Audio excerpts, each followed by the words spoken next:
Au lendemain de la prise de contrôle de la capitale syrienne par le groupe Hayat Tahrir al-Sham, la ville se réveille dans l'optimisme d'un peuple libéré de 5 décennies de dictature, de crimes et d'arrestations arbitraires. Nous attendons ce jour depuis des années. Nous avons résisté, nous avons souffert, nous avons tenu le coup. Nous avons attendu ce jour jusqu'à ce que ce régime tombe. Et enfin, il est tombé. Malgré les incertitudes qui entourent l'avenir du pays, les Syriens voient dans les rebelles du Nord-Est une chance de renouveau. J'espère que la Syrie va renaître. J'espère le retour de la paix et de la sécurité, qu'on va reconstruire un pays encore plus beau.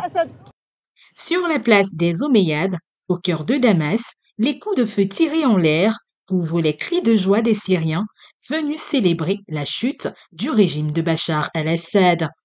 Sur la place, qui fait office de rond-point, des centaines de voitures défilent en klaxonnant. Des enfants armés de leurs smartphones sortent leur corps par les fenêtres pour mieux immortaliser cette scène historique. La Syrie a été pendant des décennies un proche allié de Téhéran et la clé de voûte du pont terrestre entre l'Iran et le Hezbollah, le membre important de son axe de la résistance anti-israélien par lequel les armes et les combattants pouvaient transiter. Nous avons, grâce à Dieu, pu libérer entièrement les postes militaires locaux qui appartiennent à l'armée et aux voyous de Bachar el-Assad. La victoire vient de Dieu. Les rebelles syriens qui ont pris le pouvoir à Damas après avoir chassé Bachar el-Assad ont affirmé mardi s'être emparés de la ville de Deir ez-Zor dans l'est du pays. De son côté, l'Observatoire syrien des droits de l'homme a rapporté que les forces kurdes s'étaient retirées en direction des localités environnantes.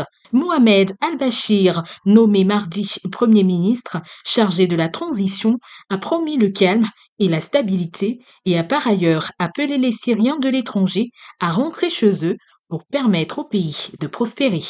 Mais qui était réellement Bachar el-Assad ? Né le 11 septembre 1965 à Damas, Bachar el-Assad est le fils de Hafez el-Assad et effectuera une formation en ophtalmologie. Initialement peu intéressé par la politique, il est propulsé à la présidence après la mort de son frère aîné. Président de la République arabe syrienne du 17 juillet 2000 au 8 décembre 2024, Bachar el-Assad succède à son père Hafez el-Assad et maintient une dictature. Il est également secrétaire régional du Parti Baas et président du Front national progressiste. Au début de son mandat, il libéralise partiellement l'économie tout en conservant un fort nationalisme et des liens avec l'Iran. En 2011, sa répression des manifestations du printemps arabe déclenche la guerre civile syrienne au cours de laquelle il est accusé de crimes de guerre et de crimes contre l'humanité. Malgré le soutien militaire de l'Iran et de la Russie, il devient une figure controversée sur la scène internationale. Le 27 novembre 2024, une offensive rebelle conduit à un soulèvement général et Assad fuit Damas pour la Russie le 8 décembre 2024, marquant la fin de son règne de 54 ans. Son mandat est marqué par des réformes économiques, mais aussi par une répression violente des opposants. Au fil des années, il est accusé de nombreuses exactions, y compris l'utilisation d'armes chimiques. En 2023, un mandat d'arrêt international est émis contre lui pour crimes contre l'humanité.